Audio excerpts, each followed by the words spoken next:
Welcome to Lesson 12, Using Photoshop for 3D. In this lesson, you'll be introduced to the 3D functionality included in Photoshop Creative Cloud.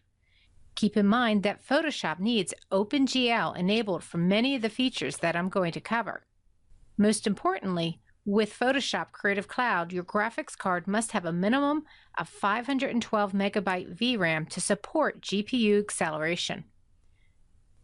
I'm going to start out by creating a new file that's set for the web preset. I want to create a new layer, so I'm going to the Layers panel, holding down my Alt or Option key and clicking on Create New Layer, and I'm typing in that I want to call this 3D Objects and press OK. I'm now going up to Window, Workspace, and I'm selecting the 3D Workspace. And you'll see that immediately everything changes in here. I have different panels available, and I can start creating 3D objects, including from the 3D panel where I can select Mesh from Preset and select that I want to create a sphere. And when I click on Create, a sphere is created and my layer is 3D. Notice that I can go up and rotate the 3D object, or I could also roll it and drag it, slide it, and scale the 3D object. In this case, I'm going to leave it the way it is, but I'm going to add some new artwork. I'm going over to my Layers panel. I'm Option clicking again.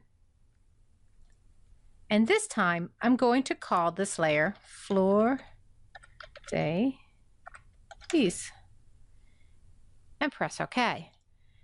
I'm going over to my Tools panel and I'm selecting the Custom Shape tool. In the Custom Shape tool, I'm selecting the Fleur de Lis and I'm clicking and dragging that shape out. I'm going to reposition it, and then I'm going up to 3D and selecting 3D Extrusion from Selected Path. You'll see that I now have a separate 3D layer. If I click on the object itself, you'll see the Properties panel changes, and I can in fact change how that 3D object looks. What you'll also notice right now, especially in the shadow down there, is that this is separate from the other 3D object that I created, and the lighting is different for both of them. If I want to combine these two layers, the Fleur de Lis and the 3D object that I started with, I can simply select only the Fleur de Lis, go up to the panel menu for Layers, and then select Merge Down. And you'll see that these two layers move together. Now, if I can't see my Fleur de Lis, I can go and select one of the objects.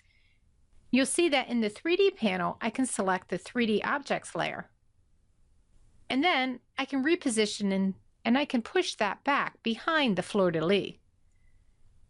I can also select the Fleur de Lis layer and change that position as well. I want to do one other really simple thing here. I want to add some text. So I'm going over to the Layers panel and I'm clicking to add a new layer. And in here, I'm going to take my Type tool, click and type Fleur de Lis. And I'm also going to select it all. Control or Command A, Command Shift or Control Shift greater than, make it a little bit bigger. And maybe even come up here and warp it by going into the options bar and selecting arc. I can change this amount if I want. I'm going to leave mine a little bit low so it's not arched too much, and click OK and then reposition it. Now the other interesting thing I can do with this is I can go under 3D and I can select New 3D Extrusion from Selected Layer and change my text into a 3D layer as well. So in this lesson, you discovered how to start creating in 3D.